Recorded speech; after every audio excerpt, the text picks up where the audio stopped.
Hello, welcome to the show. Welcome to Not Just Nintendo, a video game podcast that is about Nintendo.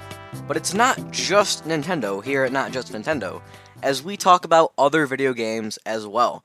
And by we, I mean just me, George, the Ginger Ninja, because I am solo on this endeavor. I think I've repeated that exact same intro for literally every episode so far. This is episode 5 now, so hello everybody, how's it going? We are on episode 5, we've been doing this for like a month now. That's kind of cool. I guess it's not really that long, but it's still kind of cool, right? In a way, you know. The podcast has performed fairly well, considering it's a podcast of all things, you know. It's done pretty well. I mean, on YouTube, on Spotify, nobody listens, but that's okay. Now, I'm doing something a little bit different, a teensy bit different this episode. I have a new plan, and that plan is to not have a plan. I have no plan. There's no plan for this episode. And not that there's a crazy in-depth plan for most episodes, but there's a little plan, right? But there's not much plan this time around. We got no plan. So, I'm going to talk a little bit about the YouTube channel, some stuff I plan to do on there, and I might talk a little bit about my game collection, and then probably some stuff I want to see on Switch too. I might bounce around a little bit, you know. I'm not always one to stay on topic, you could say, right? So, by the way, everybody, who's excited for Switch 2? Switch 2 presentation, anybody? 2 weeks from today, when you guys are seeing this? I'm recording this on Monday, so for me it's still 16 days, but 14 days, that's going to be hype. As far as the Switch 2 presentation thing, that is on a Wednesday, so in theory, that would be episode, 8, right? But the problem is that presentation is going to come out probably like 10 o'clock or something, and like I have school, so like I'm not going to be able to live react to that like I wanted to, and I'm also not going to be able to get an episode out soon after, so I'm not entirely sure if I'm going to try to have an extra episode, like a bonus episode, that is talking about the Switch 2 presentation, either the Thursday after, the next day, and if it happens, it'll be like early afternoon, maybe even in the morning. It'll be early on, or maybe on Wednesday night. But Wednesday's episode will be a normal episode. It won't talk about the Switch 2 at all. There will be no mention of the Switch 2 in episode 8. I think it's 8. And then there will be a bonus episode where I'm just talking about the Switch 2, which isn't ideal. You know, it's going to be a little weird for anybody listening to that episode and being like, come on, let's talk about the elephant in the room, right? But, unfortunately, because of my school situation, that's kind of what I have to do. So, unfortunately, my school does not plan around when Nintendo launches consoles, and Nintendo doesn't launch their consoles based on my school schedule, so it kind of sucks, but it is what it is, right? But I will say, I am very, very excited for the Switch 2 presentation, because, you know, the last time a console came out, I was quite young. I wasn't really following Nintendo and stuff very as much. You know, I knew quite a bit for my age, right? But I wasn't someone who, like, was, like, really as into it as I am now. I mean, heck, I'm making a podcast now about it, right? So, I'm pretty into it. So, it's not every day that Nintendo just puts out a new console, you know? And for that reason, I'm very excited about Switch 2. Now, I will say, I could be more excited, right? I mean, it's a little... I think it's not great that Nintendo is just remaking another Switch. I do wish that it was completely different, right? Because I think Nintendo's always at their best when they're innovative and not iterative. But I'm sure there will still be lots of good games, probably some features or something. I'm sure there'll be something new with this thing. And at the end of the day, it'll be better than the Switch, presumably. So, I'll take it. And I probably won't complain too much the first time. If they do a Switch 3, that's where I will be very upset. I will be livid. if we get a Switch 3, because absolutely I do not want them just sticking to the same thing forever. I want new things. I want new things. You can repeat something one time, okay, but twice, no. That's a deal breaker. Can't go repeating something twice. So, I mean, I guess you could argue they kind of did it with Game Boy, Game Boy Color, Game Boy Advance, but I would say Game Boy Color is one generation, and that's actually what like Wikipedia says. That's basically what everybody agrees on. Is that Game Boy Color is an upgrade partway. It was like a regeneration refresh, is what it was. It was generation refresh instead of a new generation. But I mean, when you look at Nintendo repeating things, right? They did the NES to the Super Nintendo. You could say that that's kind of repeating. There was the Game Boy to the Game Boy Advance. That was kind of repeating. There was the DS to the 3DS. That was repeating. And then there's like the Wii to the Wii U, right? And every example, the version that was like the sequel did worse every single time. Every single time. Usually substantially worse. I mean, the Super Nintendo only sold, what, like 2/3 or so of the NES's sales. The Wii U obviously sold like 15% of the Wii sales. I think actually even a little less than that. And the 3DS was, I don't know, probably 65%. But they drop off quite substantially. And so I'm assuming the Switch 2 is going to be pretty underperforming, at least compared to the Switch 1. I mean, the Switch 1, that thing's at, like, man, I think it hit 150. I don't know. I know the PS2 for the longest time was 155 million, and then we found out just this year that it actually sold 160 million, apparently, which sounds awfully convenient as soon as the Switch was maybe going to pass it. Let's see, have they updated the Switch numbers anytime recently? No. So we're still at nearly 151 million for Switch. I do think the Switch is going to outsell the DS. The DS is at 154 million. I do think the Switch will outsell the DS, even in just the next few months. I don't know. If maybe it'll settle around the same. Um, I don't think it'll pass the DS, and then it won't pass the PS2, is my guess. But it might not even pass the DS. It might sit at like just under the DS. That's possible as well. So, anyways, Switch 2, I could definitely be more excited if it was something other than another Switch, but I'm very excited for the next 3D Mario. I hope it's not Odyssey. I hope it's more similar to like 64 and Sunshine, or even Galaxy, even 3D World. I'll take it similar to any game in the series except for 3D Land and Odyssey. Those are the ones I don't like. I'll take something like Bowser's Fury as well. That's fine. Any of that stuff, that'll be great. If it's like Odyssey, it won't be great. So I've mentioned my distaste for Odyssey before. Of course, I'm expecting some big third-party stuff. I'm not sure that I'll actually buy a ton of it on Switch, but I'll be happy that it comes. So I've got some high hopes for Switch 2. Of course, we'll get a Zelda game eventually, but it probably not a 3D one for a long, long time. Maybe we'll get a 2D one in a couple of years. Maybe we'll get some remakes. Hopefully we'll get some remakes towards the launch, I would hope, but who knows. And then, of course, I want the Metroid Prime 2 and 3 remasters or remakes or whatever they want to end up doing. And then, of course, we'll have Metroid Prime 4, which will be cool, I'm sure. So, there's a lot of stuff to be excited for when it comes to Switch 2. And I hope to be sitting here in 2 weeks, and I guess a little more for me, but 2 weeks for you guys, and be, like, absolutely ecstatic, elated even, at the presentation and talking about it with all of you. So that's the plan, but we'll see how that goes, I guess. Maybe it won't be all that exciting. I mean, I'll talk about it regardless of what happens. Hopefully it'll be super exciting, and it'll be like I'll be talking for 8 hours, and we'll see. But anyways, I guess a fun thing I could talk about, I went and I bought some video games. I don't buy video games every day or anything, but when we go on a little trip or so, I usually stop at some game stores, buy some things. And I bought some video games the other day. I am working on. If you guys don't know, actually, if you're somebody who listens to the podcast and you don't know, I collect video games, retro and modern. I collect all sorts of video games. I think I've got over 600 nowadays. It's not like a crazy amount, There's people with thousands, right? But I think it's a pretty decent amount, considering I've only been collecting for like 5 years or so. And also I'm quite young. I don't have any money, It's pretty impressive, I think. My largest collection is actually Atari 2600. I think I've got like 75, 80 games somewhere in that area. I had a spreadsheet where I had them all tracked, and that got deleted, so I need to track them all again. I'm working on filling that stuff back in. But I could do like a little collection show-off thing for the 5-year channel anniversary. For those of you that don't know, the YouTube channel is almost 5 years old. It's July 18th. Is going to be the 5-year anniversary. So I'm hoping to do some things all throughout July. I'm probably going to do like my top 50 games of all time.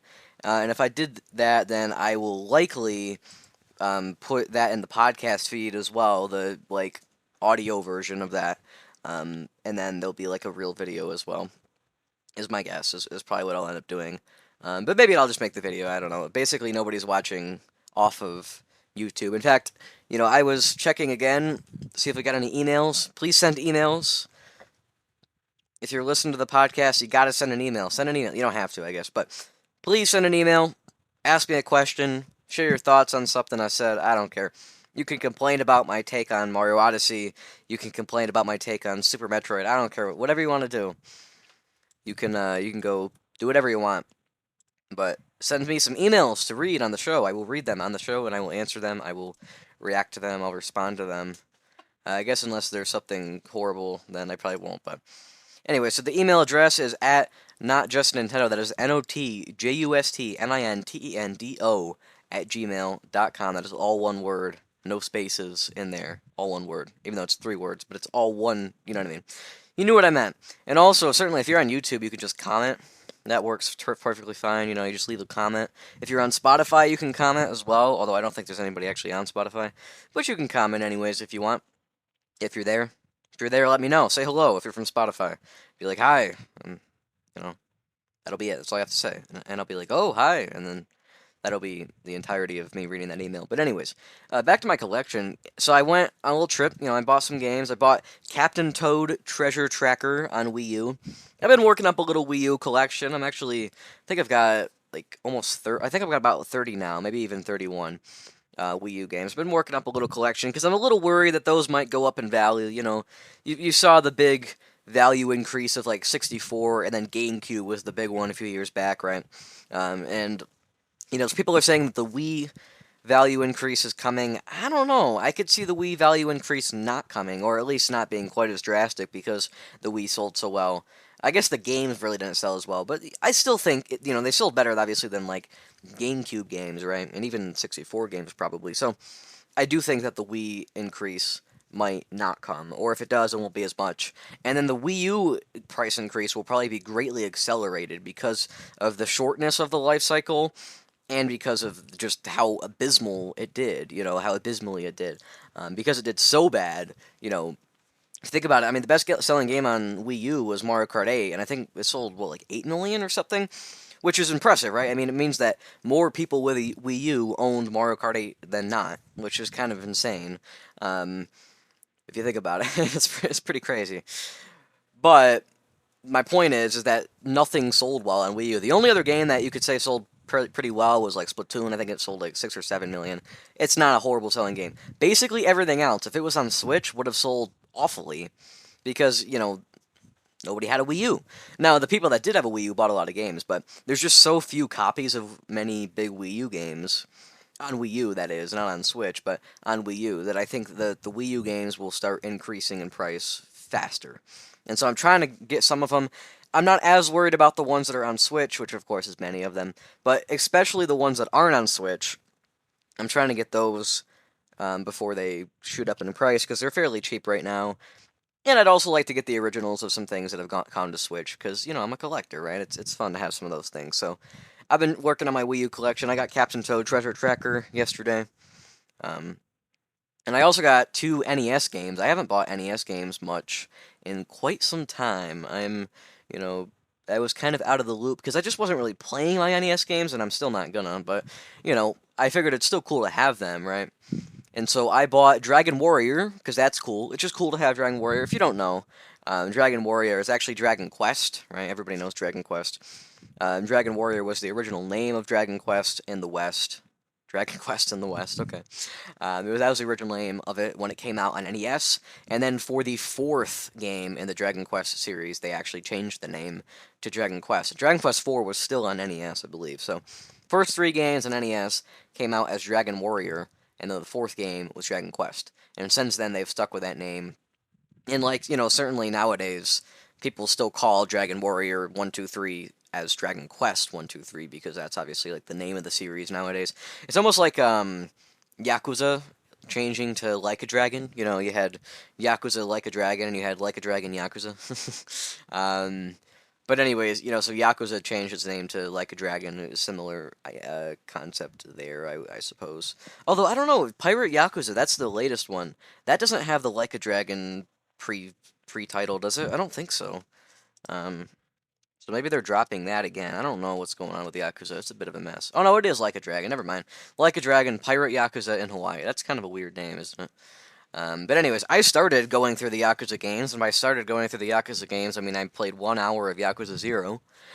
I do intend to continue, though. And Yakuza is a weird game, man. It's very strange. But I don't know how we got from Dragon Warrior to Yakuza. But my point with Dragon Warrior is I found it a little bit cheaper than it was supposed to be. I think it was like $7. Usually Dragon Warrior is like 11 or 12. So I was like, all right, I wanted this game anyway on NES. It's a little undervalued, and it was a really clean label. I was like, ooh, nice. So that's why I grabbed Dragon Warrior, and I also got their what was the other thing? Oh, I got Mario Brothers plus Duck Hunt plus World Class Track Meet. Because I had Mario Brothers and I had Mario Brothers plus Duck Hunt, and I had Duck Hunt, but now I've got the other combo cart, the one that had 3 on it. Because again, the label was really clean and stuff. So I tend to look for good labels on my NES games. I figure, I don't get the boxes, so I figure I might as well have the labels look good. I do have a couple that don't have great labels, but if I got them, they were probably super cheap. I'm trying to think of. Oh yeah, ice hockey. I'm looking at it here. I have my NES games on the shelf above my desk. Ice hockey on the NES. I think that was a Toze one. Let me double check. I have this all written out on a spreadsheet, at least for Super Nintendo and NES, because I'm working on redoing my spreadsheet. Well, no, ice hockey was actually just a Nintendo game. But anyways, some of them were Toze on NES. But yeah, ice hockey. I have a bad label for ice hockey. Like the front of it, the top of the cartridge, I should say. The top of the cartridge, there's a little like nick on the side. I mean, it's not like terrible. You can read it, but it's missing a little chunk. The only reason I still bought that is because it was literally $1. It was at a thrift store.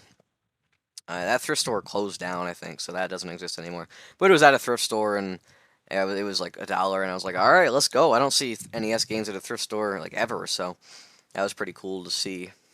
Those are a little too old to be finding at thrift stores for the most part. But yeah, NES, it's cool to have some NES games here and there. I don't want the super expensive ones for the most part. I don't really want them in boxes for the most part. Obviously, if I find any NES game in a box that's cheap, I'll happily grab it. But I'm not like hunting down NES games in box because honestly, I don't even know. I'm assuming I can like check on pricecharting.com. Let's see. The Legend of Zelda. Let's see what a Legend of Zelda in box is on NES. Like how much is that worth? About $135, yeah. So that's not great. And then like let's look up Super Mario Brothers. Okay, if you want Mario Brothers, it's $225, or Mario Bros. 3. Oh, Mario Bros. 3 is only $85. That's not that bad. But my point is these things are very expensive to have NES games in box with a manual and stuff. And of course, they're going to go up in value the cleaner the box is, in better condition. So it's a little unfortunate that those are as expensive as they are, but it's not the end of the world to just have loose carts. I think loose NES carts actually look quite good. Something like 64 carts, I would like to have those in box if I could. Of course, those are also expensive, some of them. So some 64 games I might try to hunt down in box, but something like NES, I'm not too bothered because NES carts look pretty good as they are, and they have labels on the top. 64 don't. I had to like go on Etsy and order this, it's like these stickers, the whole sheet of stickers, and it's for every 64 game in North America. And so when you get a new 64 game, you stick it on the top. And they're not like super sticky or anything. It's not like they're going to ruin the cart or anything. You can take them off if you wanted, but I leave them on, and they look nice too. Like, I don't know who made them, but they look nice. So, and like advertising. But anyway, so yeah, I got some new, games for the collection. Like I said, I want to do one of those videos, like showing off my whole collection. I want to do one of those videos here. If it happens, it'll probably be in like July, maybe August if I'm a little late on it, but probably July. Other stuff for the channel, for people that are viewers of the channel. I know there's not much to view as of lately, but I'd like to get back to streaming Mario Party with viewers. I think that'd be a fun thing to do. And I'll also probably stream some Mario Sunshine. This is plans for the next few weeks starting up. And then I'm also going to work on a video, 100 Days in Animal Crossing on the GameCube. I saw Rocket Elijah as a YouTube channel. I saw he did something like that months ago, and I was like, I could do that too. It's not something like that's overdone. I think he was the only one I've seen that's done it. So I was like, you know what? I'll do that and just set like different goals or something for myself. You know what I mean? Like not have it do the same exact thing. Um, I know I am kind of copying, but if it's something that only one or two people have done, it's not a big deal. Um, I don't think it's a big deal. It's something that like if I want more of those videos made, then in theory somebody else out there probably does. Because I've watched this video, I'm like, man, I wish somebody else would do the same thing. And unless there's a lot of them, right? I'm just rambling at this point. I'm rambling. So let's talk about some games I've been playing. I'm still playing Persona 3 Reload. Persona 3 Reload, it's a great game, honestly.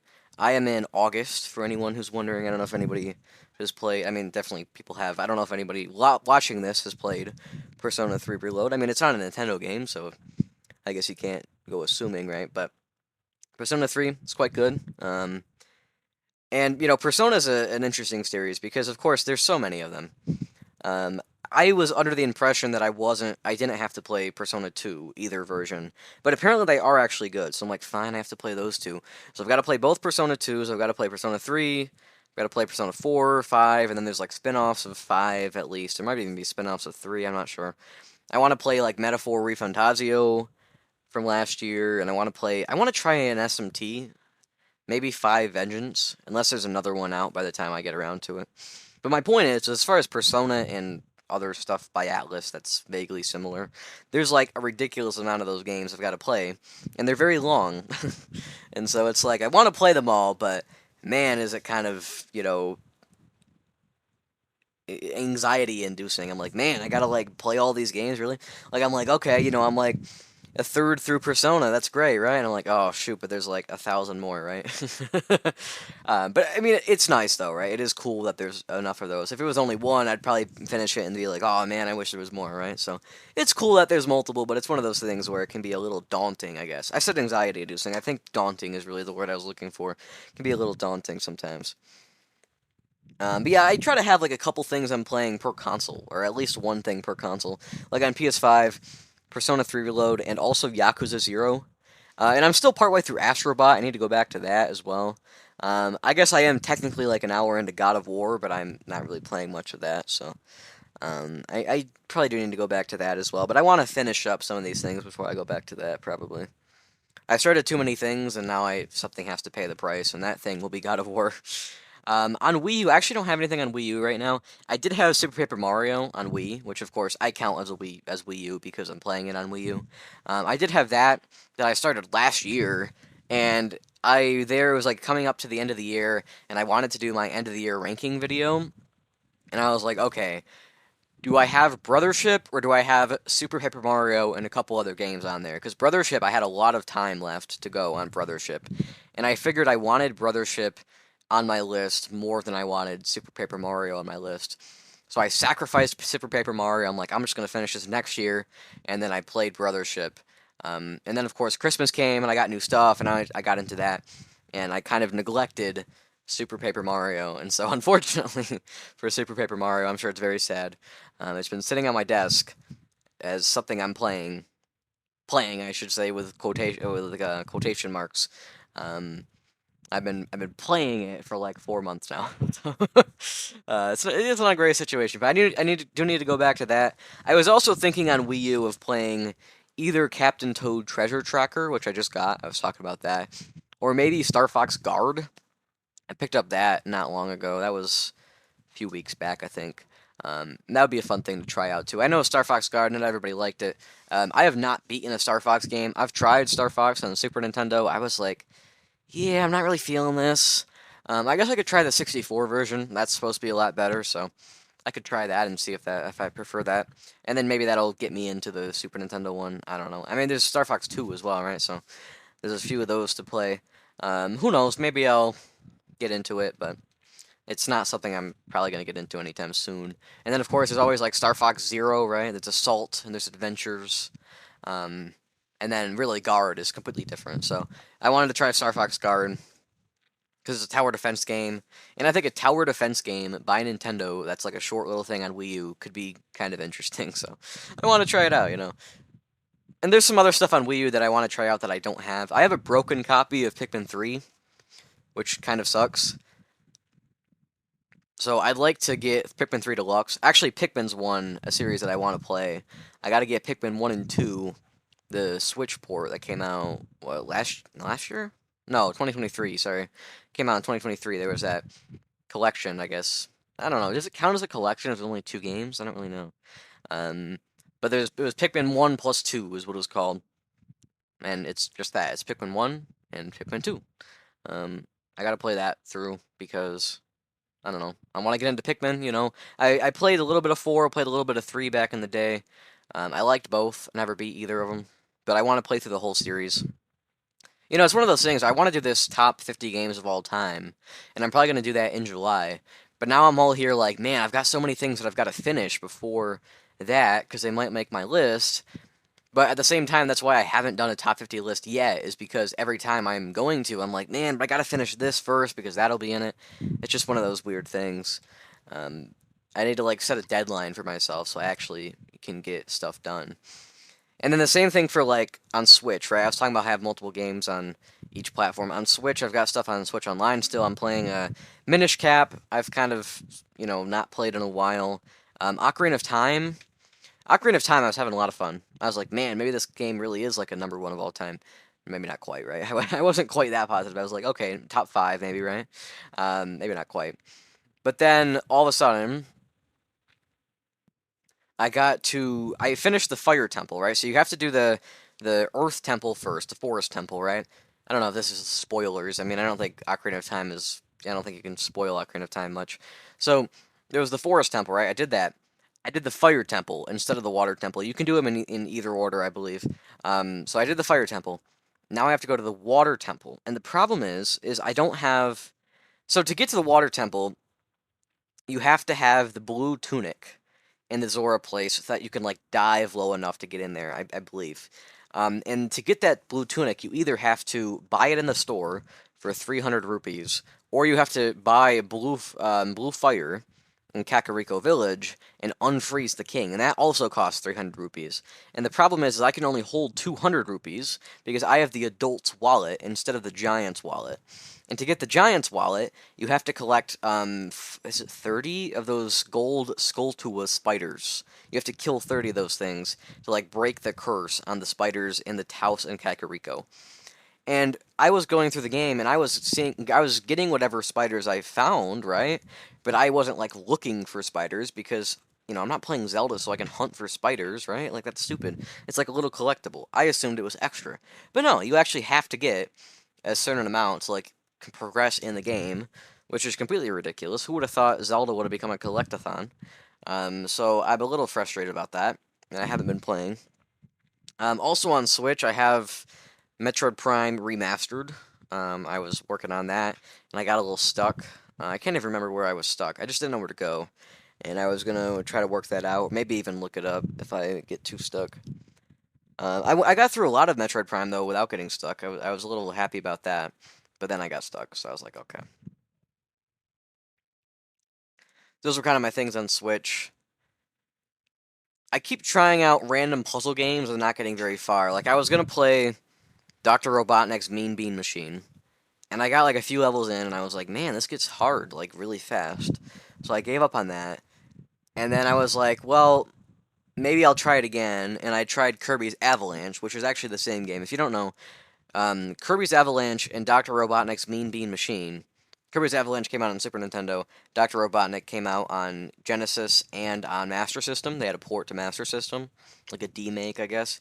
The game came out on both those platforms, but with different branding. So Kirby's Avalanche and Dr. Robotnik's Mean Bean Machine are actually the same game, just with different characters and different colors of the Puyo blocks. Because that's what it is. Both those games are puzzle games that are based off Puyo. So that's a fun little tidbit for you. But I was like, I'm going to try the game again. So I tried Kirby's Avalanche, that version. And again, I was like, man, this game just gets hard after a few versions. I tried Dr. Mario 64, the campaign. And again, I was like, man, this gets hard after a few levels. So I think I'm just not very good at puzzle games. Is what I'm learning. There was another one too. Oh, Pokemon Puzzle League. I tried Pokemon Puzzle League. I was like, man, this gets hard. So these puzzle games, maybe it's just that I don't want to have to do levels multiple times, and maybe I should just give up on that idea and do it because, in most games you have to retry levels multiple times, oftentimes. So maybe I just have this idea that I don't want to do it again, but I probably should just do it again. Or I just really suck at puzzle games. I don't know. It's possible too. And evidently, another thing I suck at is coming up with things to talk about. So, I guess I'm going to go back to my video game collection.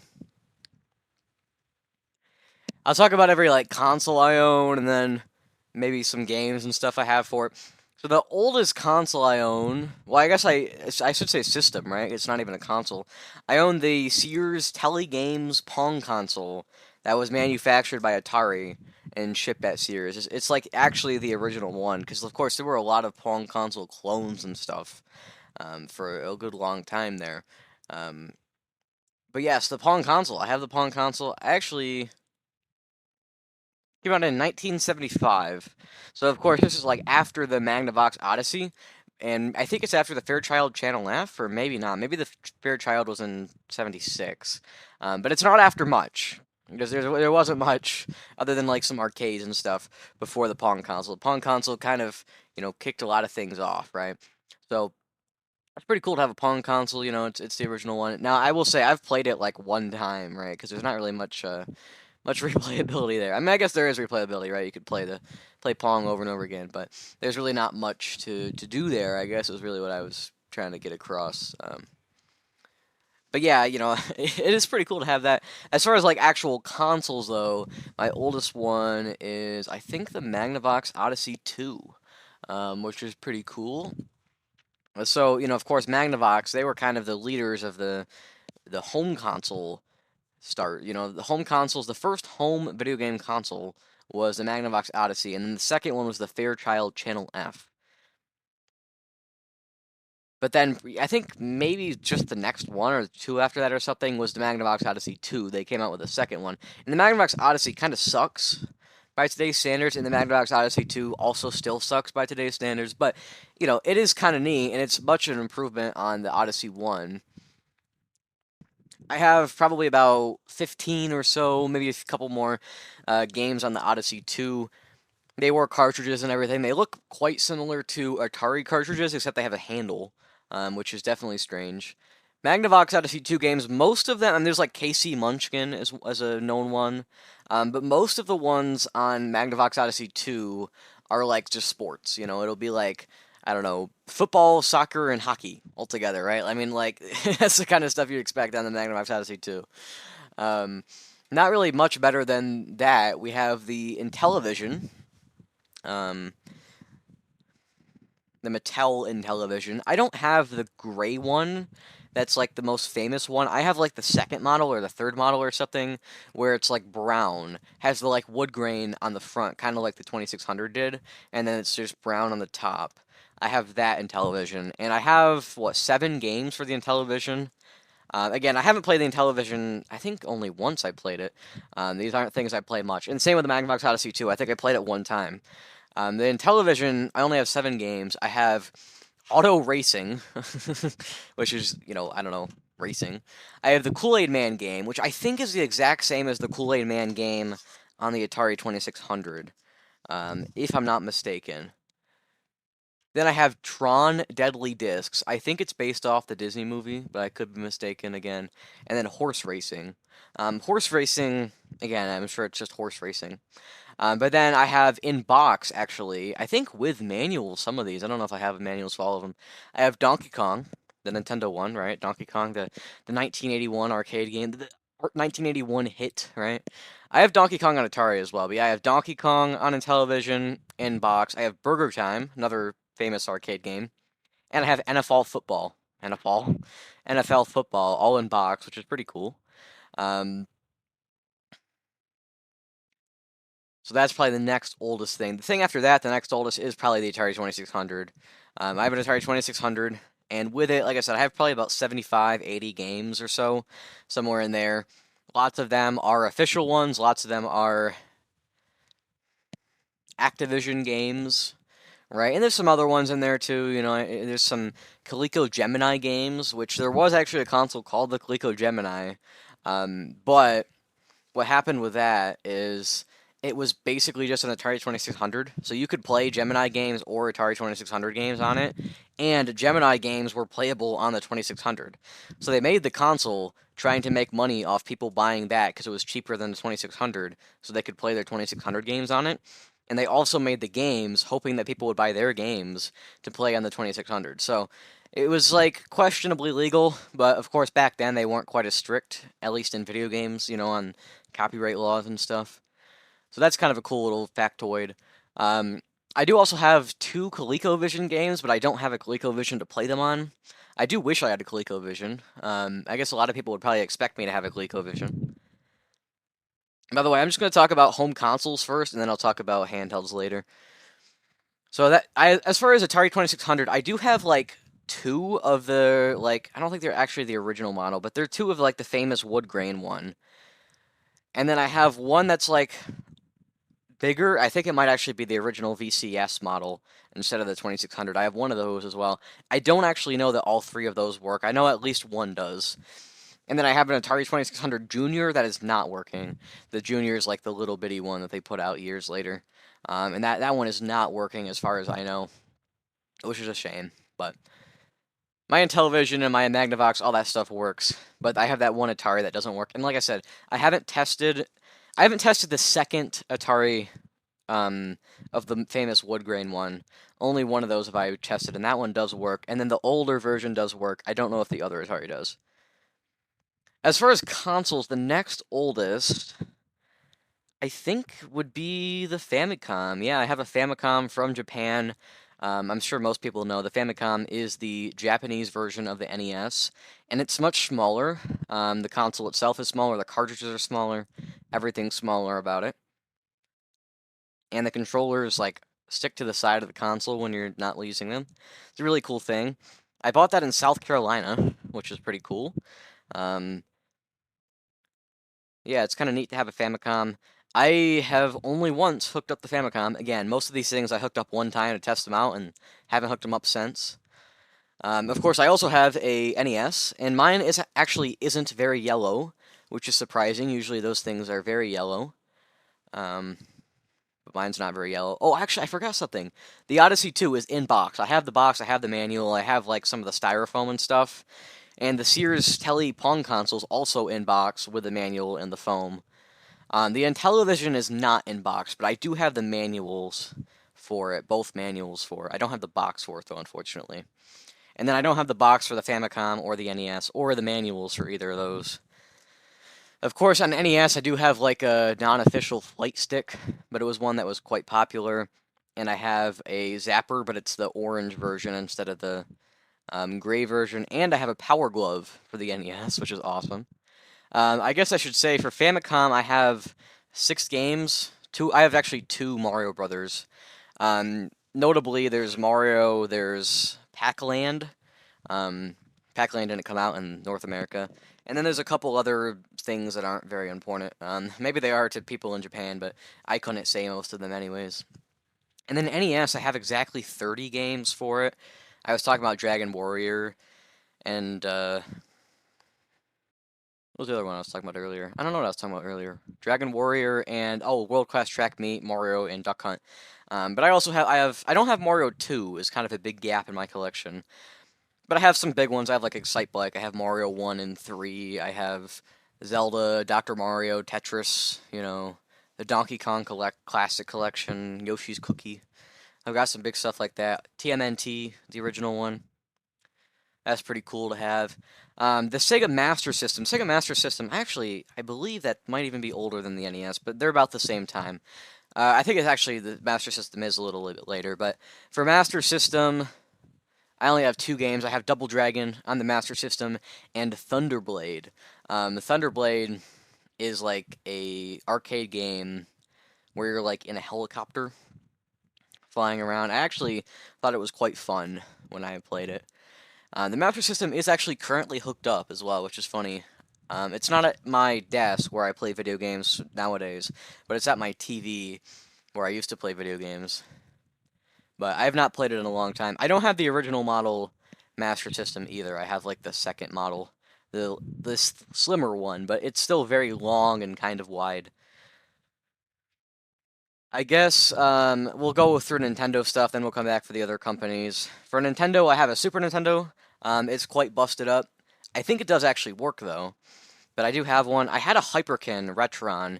It was the Retron 2, which is how I used to play NES and Super Nintendo games. But that thing broke, so currently I can't actually play Super Nintendo cartridges. Or maybe I could, I don't know. I should test that Super Nintendo, see if it works. But I plan to get another Retron, probably the Retron 5, so I can play like Master System, Genesis, Game Boy, Game Boy Color, and NES, Super Nintendo all in one. Maybe they even have Game Boy Advance, I'm not entirely sure. But yeah, Retrons, those are pretty good. A lot of those alternatives for the original consoles kind of suck, but like Retrons are actually pretty good. So I'm thinking of getting one of those. But I do have a Super Nintendo again, it's just in horrible condition. I need to probably get another one in better condition at some point. And for the Super Nintendo, I have, I think, like 40 games or so. I have duplicates of a couple. I've got like the Donkey Kong Countries, I've got Mario World, I've got Mario Paint. I pay like $15 for Mario Paint. I've got Mario RPG. That one's actually quite valuable. And I have Ninja Warriors is my most valuable Super Nintendo game.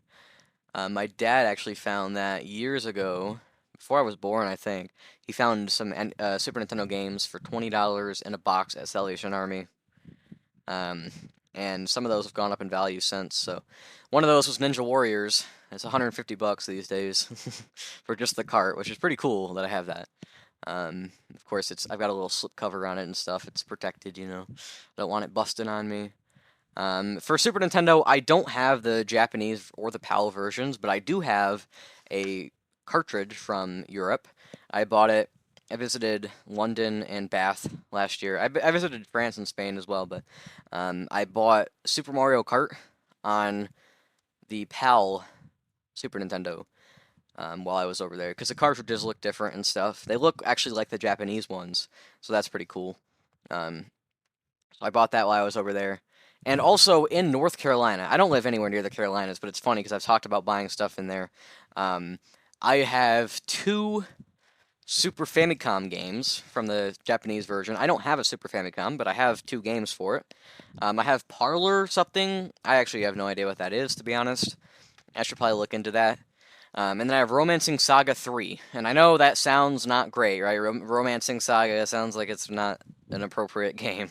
But trust me, Romancing Saga is just an RPG. Saga is actually a series of RPGs. Saga started on Game Boy as Final Fantasy Legend.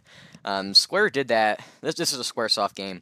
Square did that a few times back then.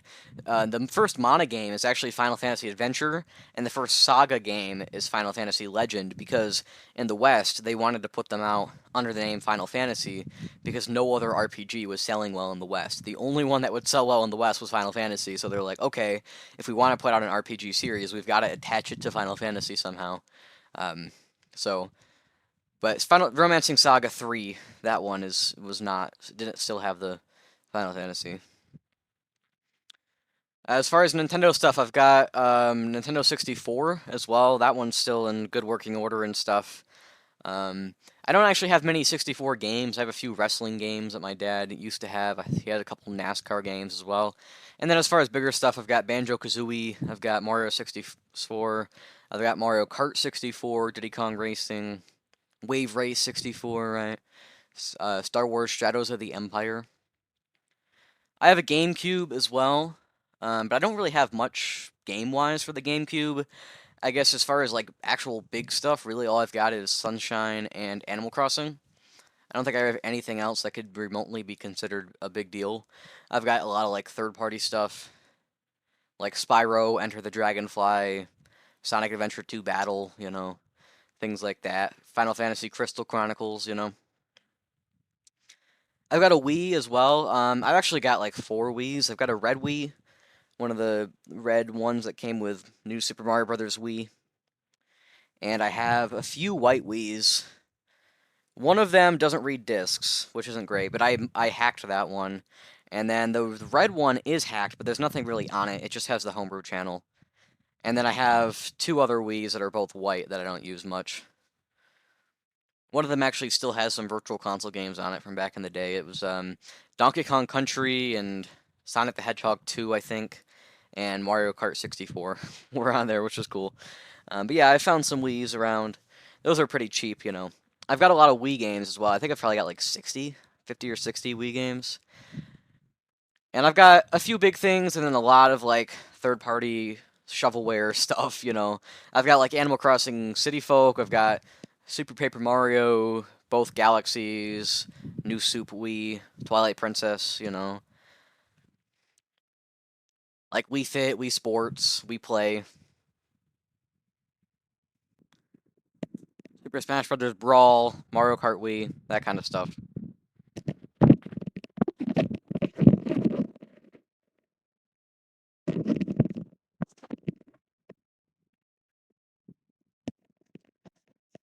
Of course, I've got everyone's favorite video game, Metroid Other M, which I actually bought that this year. I think it was back in January. But I've still got some big things I'm missing on Wii, though. To be fair, I need like Kirby's Epic Yarn. I need Wario Land, Shake It. There's some stuff for sure. Wii Party. And then for Nintendo consoles, I've got a Wii U. I was talking about some of my Wii U games earlier. I've got some big things. I got Rayman Legends on Wii U. I've got the Wii U version because I think that's funny. Um, a lot of my Wii U stuff is like Lego games and like Terraria. I've got a lot of junk on Wii U, but I do have like Mario Maker, Star Fox Guard, Pikmin 3 is broken, but I've got like Animal Crossing Amiibo Festival, right? Everyone's favorite game. I've got Mario Kart 8, 3D World. And then, of course, on Switch, I've got a lot of the big stuff. I've got a Switch. I've got some big stuff. I've got, like, Animal Crossing and Breath of the Wild and Tears of the Kingdom and Odyssey and, I don't know, like, I've got, like, 40 Switch games. I've got quite a few. So that's all my Nintendo stuff. As far as other Sega stuff, I talked about the Master System, but I also have a Genesis. I have, like, the third edition Genesis, the famous one, right? Because with Genesis, I don't know. Genesis sounds stupid, but it's surely not Genocide.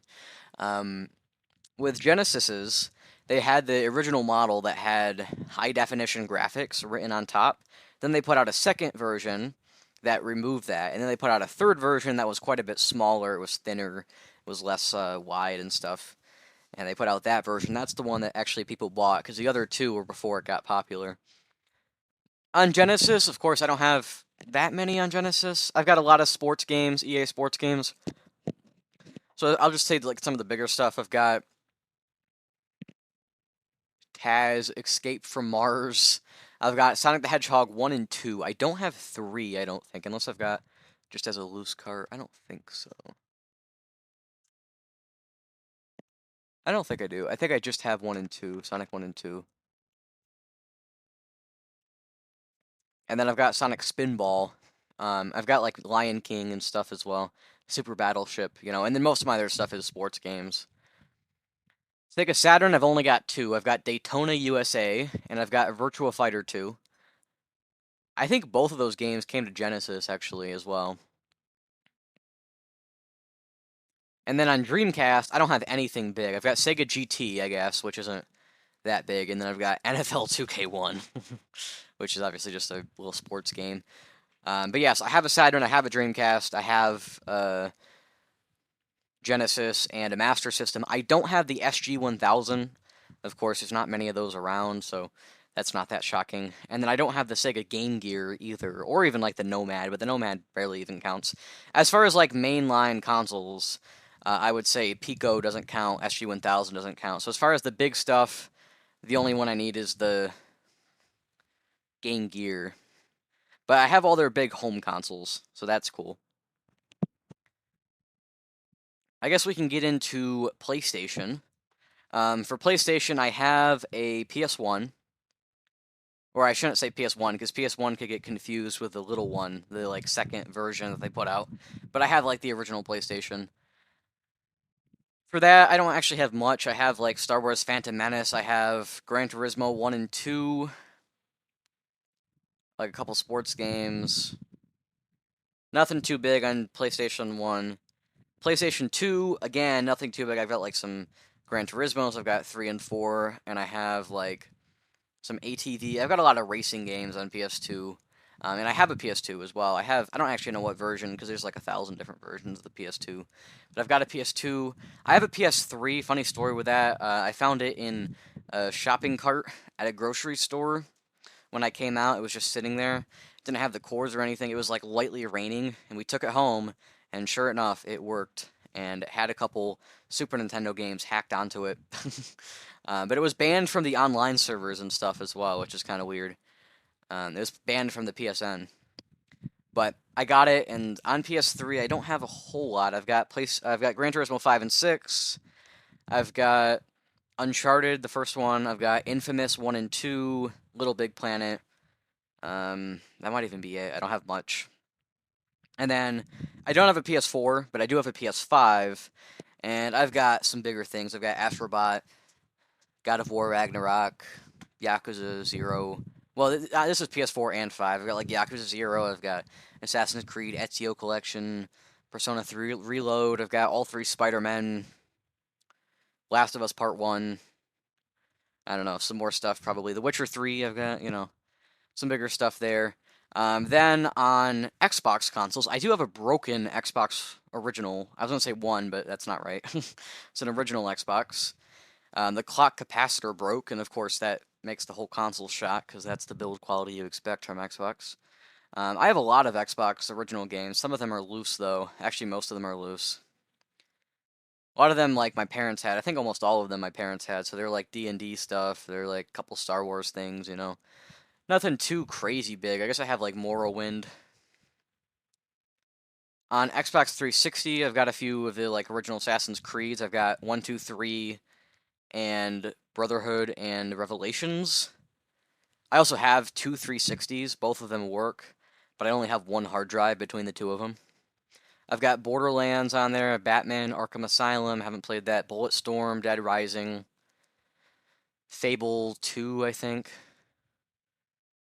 Some bigger stuff there as well. Oh, Halo 3 and 4, I think. And then between Xbox One and Series X, I don't have an Xbox One, but I do have a Series X. On there, I've got like the Crash Insane trilogy. I've got Crash 4. I've got Doom Eternal, Doom 2016.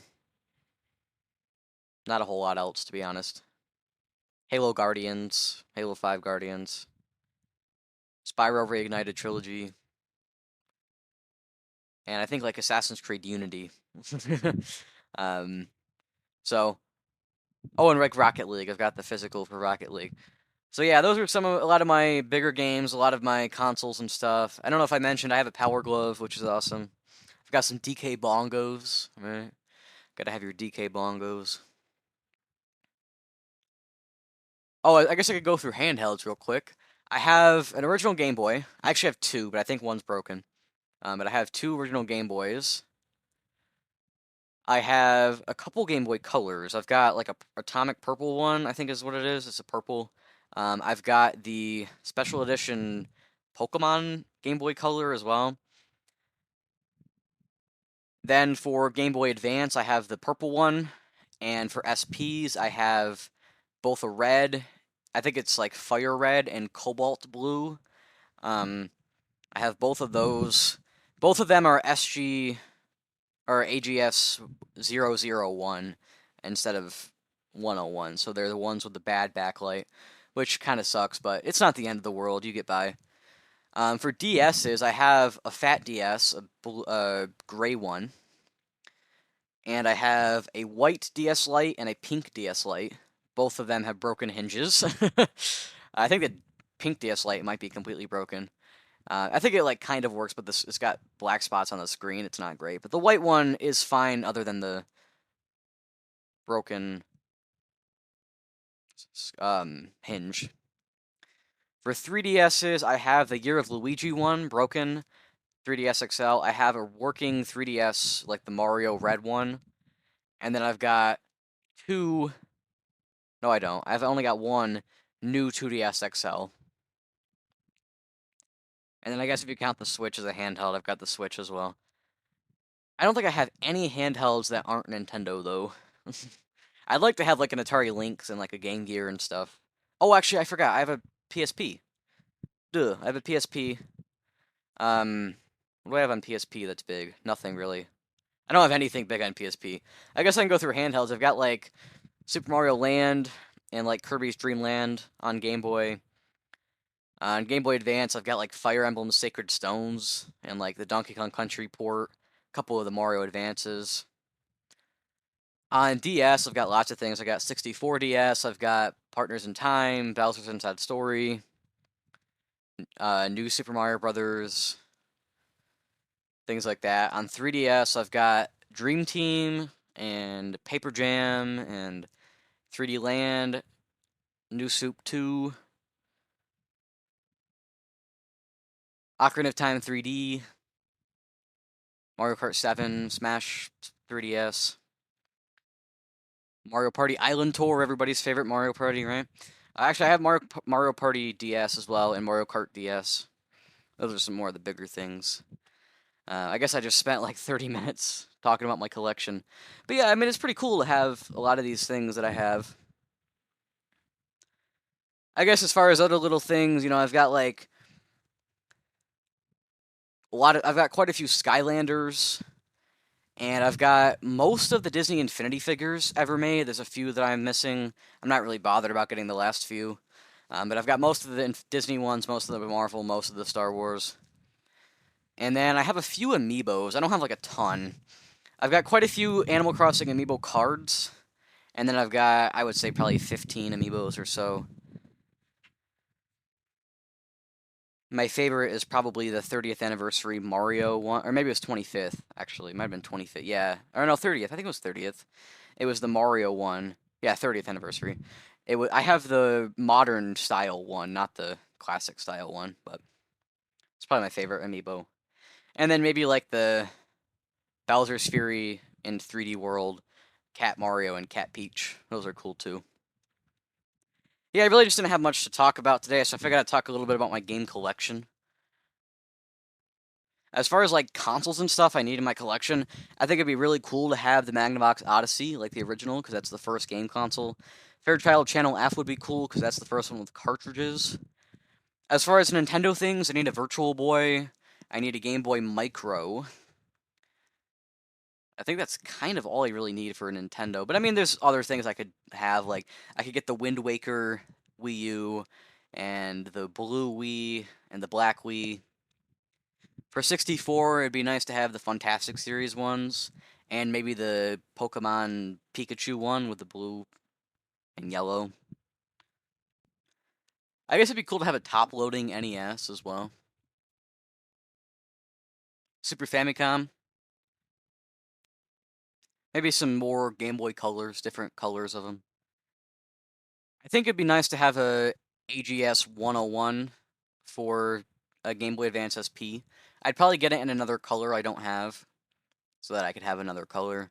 Maybe I'd have like the Pikachu one, or maybe the NES one, the one that looks like an NES. That's probably the coolest one. That one's kind of expensive though, isn't it?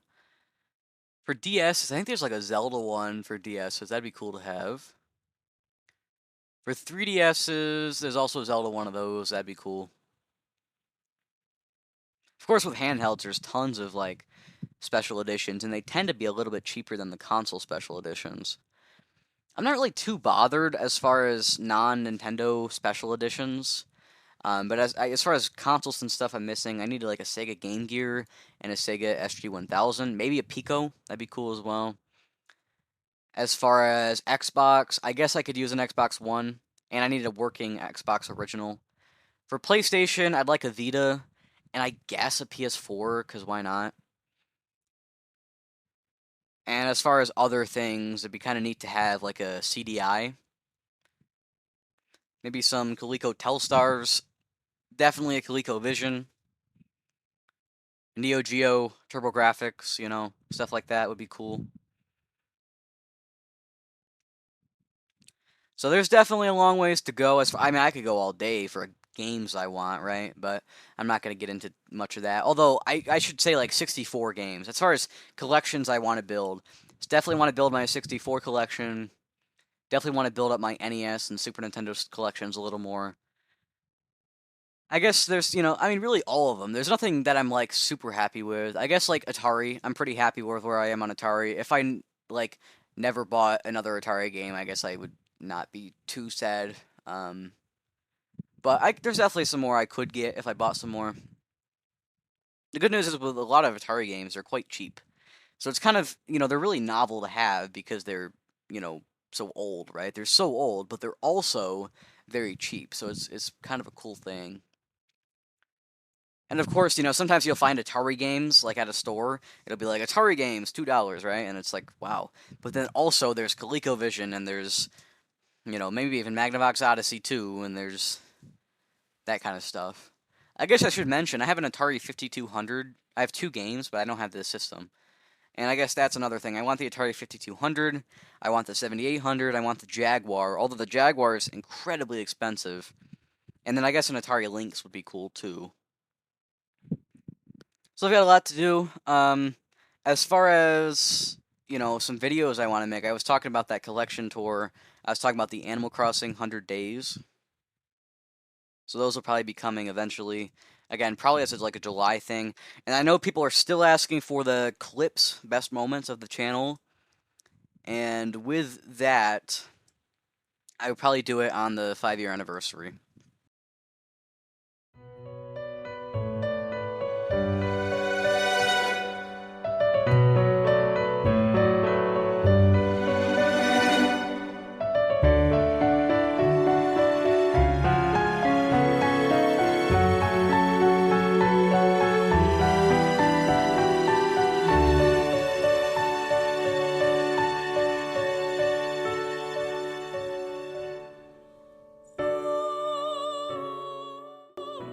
So I suppose on the topic of this Switch 2 presentation that is ever fast approaching, I can kind of talk about some of the things that I expect to see at the Switch 2 presentation. That ranges from like UI stuff I expect to see, stuff with the controllers, stuff with the games, of course, all that stuff.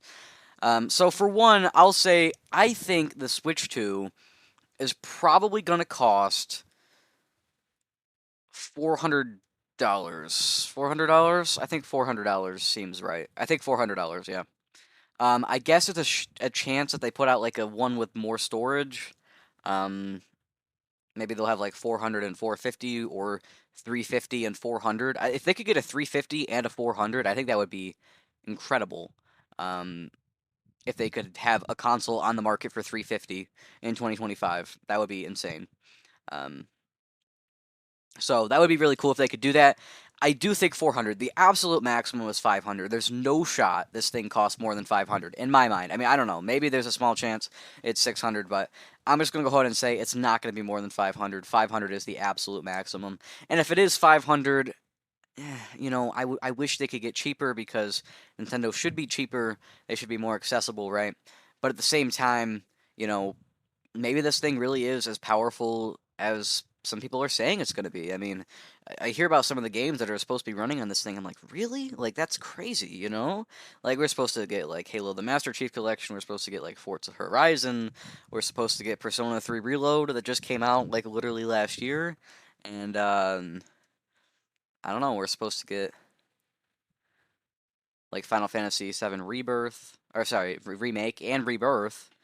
Rebirth is a PS5 game. I'm like, really? Can we really expect these things? Apparently. So I'm like, all right.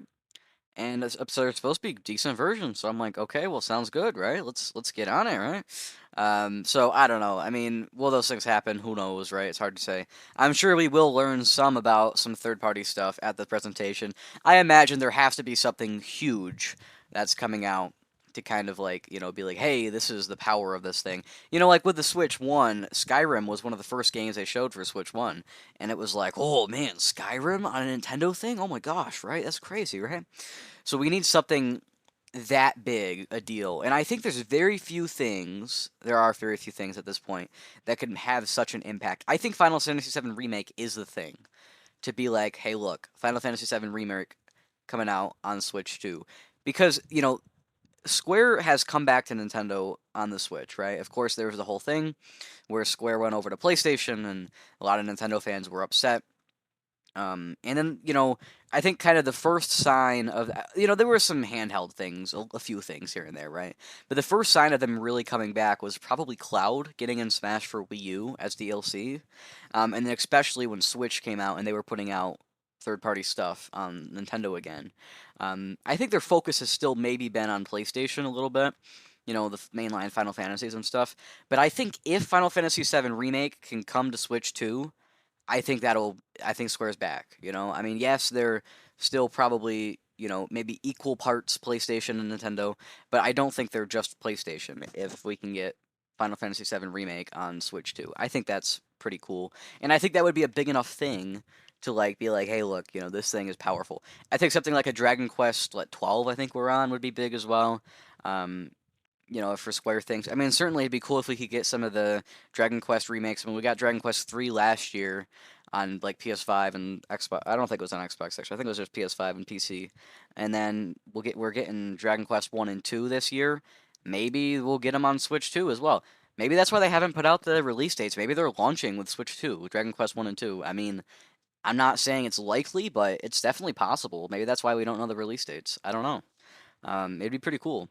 As far as big Nintendo stuff, though, I think obviously the Nintendo games are going to be the focus, right? Of course, and I want them to be the focus. I want Nintendo to mainly focus on their own stuff. Um, for Nintendo games, I am positive we will hear about the next 3D Mario. In fact, I think the next 3D Mario will be like probably the thing they talk about the most. I think the two things they're going to talk about the most, game wise, at the Switch 2 presentation are going to be, maybe three things actually. Mario Kart 9, they're going to talk about a lot. The next 3D Mario, they're going to talk about a lot. And I think they're going to talk a lot about Metroid Prime 4 as well, because we know so little, and Metroid Prime 4, surely that's coming out this year, right? I mean, surely. I don't think it's going to be at launch like a lot of people are saying. I think it's going to be like an October thing. I think what's actually likely is we get 3D Mario at launch and Metroid Prime 4 in October. But I think they could switch those around and maybe get away with it. I mean, I would think they would want something bigger than Metroid Prime 4 at launch. And I know Metroid Prime 4, you Metroid fans out there, I'm a Metroid fan now as well. I'm not quite as big as a lot of people. But, a lot of the Metroid fans out there, they're like, hey, don't go treading on Metroid and saying Metroid Prime 4 is not a big deal. But I'm sorry, Metroid Prime 4 is just not a big deal. It's not going to sell like crazy. I mean, if it's a launch game, maybe it gets 5 or 6 million, which is a lot for Metroid. It's the best-selling Metroid by far. But 5 or 6 million is nothing like what a 3D Mario would get if it launched with Switch 2, or a 3D Zelda if it launched with Switch 2, or really that's it, right? It's got to be a 3D Mario or a 3D Zelda. Those are the two things that can launch a console. Nintendo doesn't have anything else that can launch a console. Mario Kart's not launching a console, regardless of how much Mario Kart might sell. Mario Kart's not launching a console because nobody buys a console to play Mario Kart. They buy a console and then they have to buy Mario Kart, right? That's why Mario Kart sells so many copies, not because it's selling systems, but because systems are selling it. You know what I mean? Mario Kart, again, no, everybody who is like just a Mario Kart guy. Like there's those like 90-year-old grandmas and like the 5-year-old kids, the people that play like Mario Kart and just Mario Kart, right? Or people that would actually buy a console for Mario Kart, they're not going to buy a console for Mario Kart because they're perfectly content playing the old Mario Kart, right? Now, of course, it might be a somewhat of a factor in getting a console, but it's not going to be the main thing, Um, I have, there's been people out there talking about Luigi's Mansion 4. I don't think we're going to hear about a Luigi's Mansion 4. This seems too early. Like, I don't see what slot they could put that in, because you would think Luigi's Mansion 4 would be the big thing for a smaller year. And surely 2025 and 2026 are going to be pretty big years, I think. I don't know. Maybe 2026 is quieter. I think Luigi's Mansion 4 is like a 2027 thing, maybe a 2026 thing, but it's definitely not a 2025 thing. Animal Crossing, same thing. I don't think it's a 2025 thing. I think Animal Crossing could be a 2026 thing, though. It could be. It just seems weird because I don't think they would want to put it out as soon as March 2026, because that's only a year from now. I could see September 2026 because, of course, Animal Crossing has only ever came out in March or September, I believe, unless I'm crazy about that. I think those are the two, because they like to put it out right at the change of seasons, right? So you have it, right as it's warming up, and you have it right as it's cooling down. Personally, I think March is always going to be the best release for an Animal Crossing game, but I think September can also work. So, is there a small chance we get Animal Crossing in September? I guess. But I would say Animal Crossing is in September 2026 or in March 2027, I think is most likely. Um, so I don't think we're going to hear about Animal Crossing. I think Animal Crossing will hear about it maybe September, but more likely as like a February or even a June 2026 thing, is when I would expect to hear about it, somewhere in that area. But yes, 3D Mario. I don't actually think it's going to be an Odyssey 2. I know people in person, I'm the video game guy. People talk to me about video games. People in person, like at school and stuff, they'll be like, Odyssey 2, right? I'm like, no, I don't think so. I don't think we're going to have an Odyssey 2. I think if they were going to do an Odyssey 2, it would have came out on Switch 1. I don't think Odyssey 2 is coming out on Switch 2, and I'm very happy about that because personally, not an Odyssey guy. I think Odyssey is the second worst 3D Mario game, not counting 64 DS because that's a remake, only better than 3D Land. And I know there's a lot of 3D Land lovers out there, and I know there's a lot of Odyssey lovers out there. They're just not for me. Every other 3D Mario game is fantastic. I also am not necessarily in the camp of Bowser's Fury. I know when Bowser's Fury came out, people were like, oh, this is what the next 3D Mario game is going to be. And I don't know. I think for a while there, I was like, yeah, maybe. But I think I've kind of gone back on that idea. I don't think we're going to get something like Bowser's Fury as the next 3D Mario. I think it's going to be completely different. I don't think it's going to be anything like Galaxy. I don't think it's going to be anything like Sunshine. Not anything like 64. Maybe it'll be a little bit like 64 Sunshine. But it's not going to be like Odyssey. I think it's going to be a completely new idea. And I mean, maybe this will all age poorly in a couple weeks, right? But I think it's going to be its own thing completely, and we're going to be just blown away. Like, oh my gosh, like they're doing that, really? Like, there's going to be something in it, some crazy thing that nobody would have ever expected. You know what I mean? And I mean, Odyssey was pretty crazy when it was unveiled, right? I mean, you had Mario in the city with people. You had Mario with the hat that he was jumping on. You had Mario capturing things. I mean, it was crazy, right? I mean, it was insane. Like, but like I don't think 3D World was quite so insane, Like 3D World wasn't quite so insane. 3D Land, I guess 3D Land was neat because it was on a handheld, but it wasn't crazy, right? Of course, there was less spotlight on Nintendo. Galaxy 2 wasn't crazy because we'd already had Galaxy 1.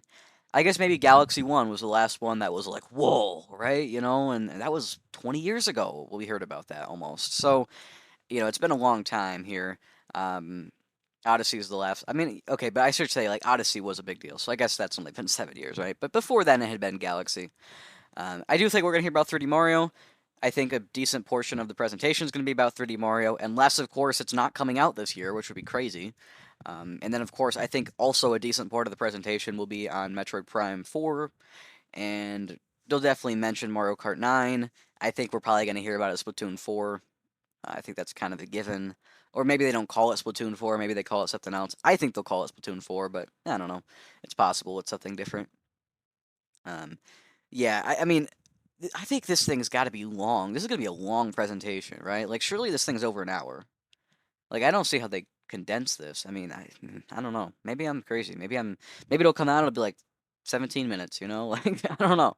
But surely this thing's going to be long. I think with Switch to the C button, right? Everybody's talking about the C button. What's the C button going to do? I don't know.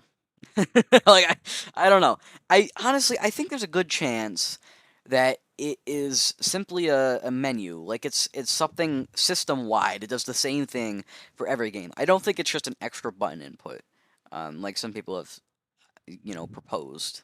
Like, I don't know, but I guess it could be, right? It could be. Um, I guess it's possible, or it just could be something related to the mouse functionality. I don't know, I could see something like that.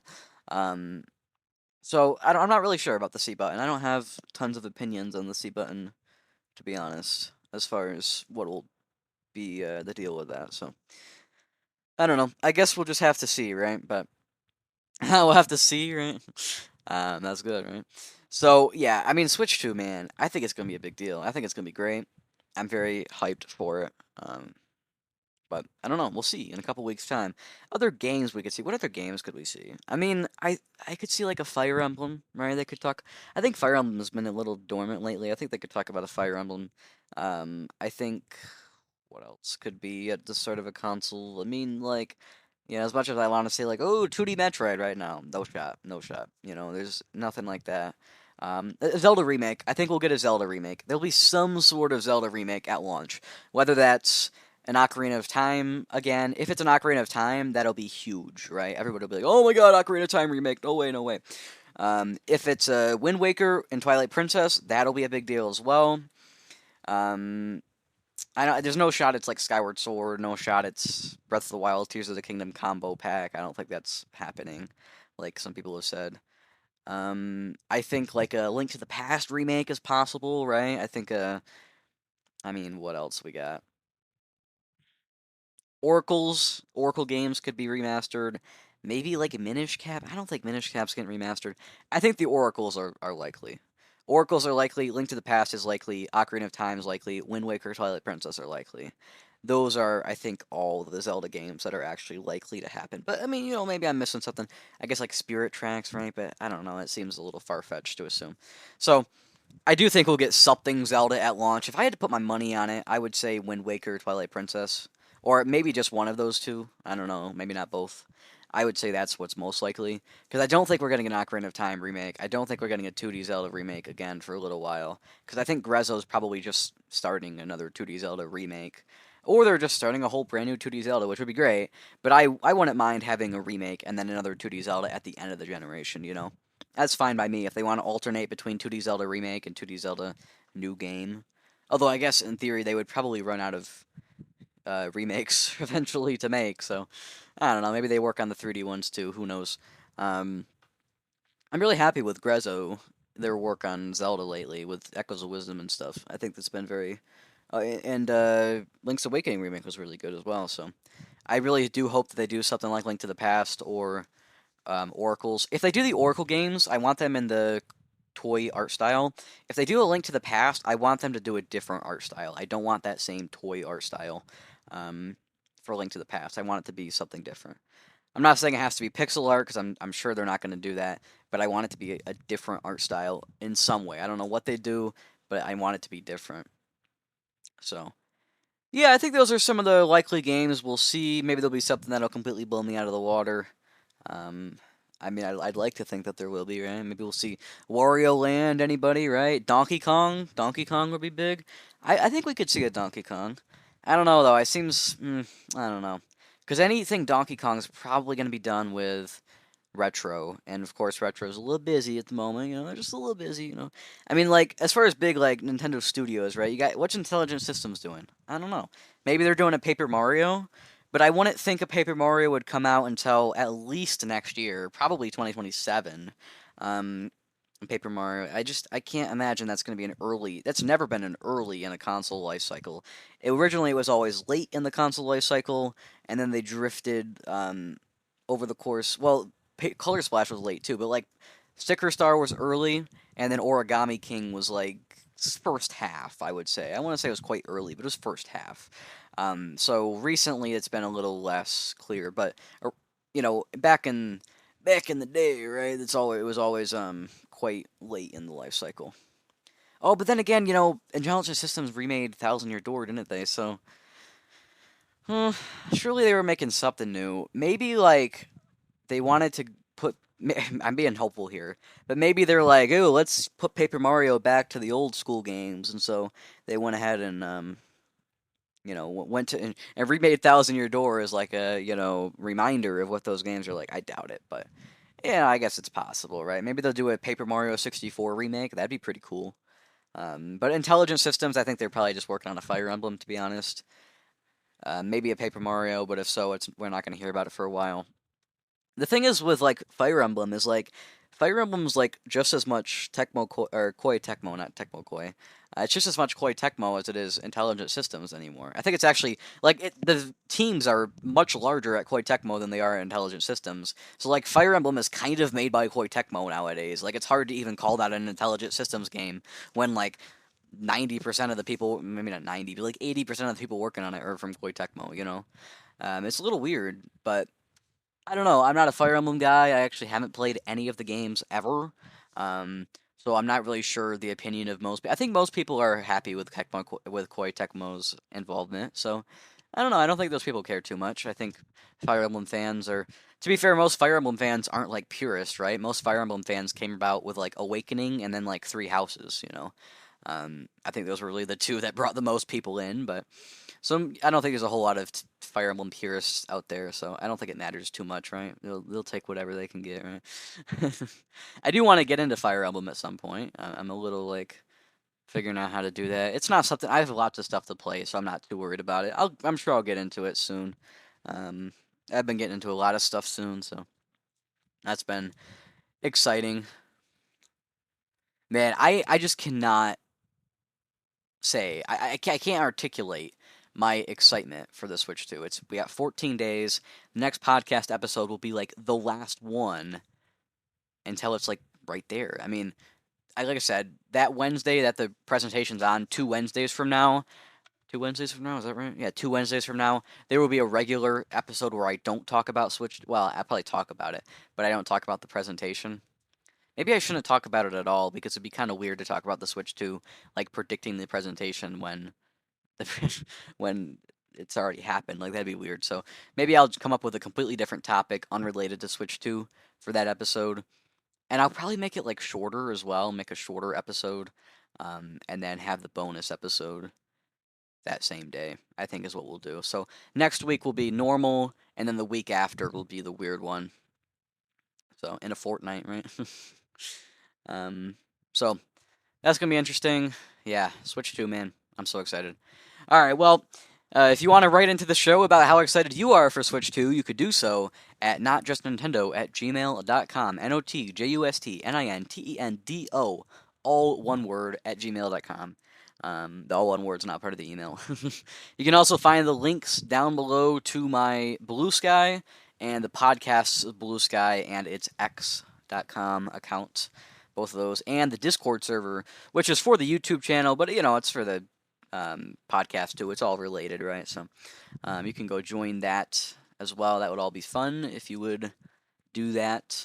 We can have a little community discussion over there. It'll be fun. So go check all that out. I know this is a little bit shorter of an episode, but I'm kind of running out of things to talk about. I mean, at the beginning of this episode, I was just blabbering. If anybody listened through this episode, thank you, because man, this was like not all that great an episode if we're being honest with ourselves. So, anyways, thanks again, everybody, and I will see you all next week. 14 days. 14 days. Peace.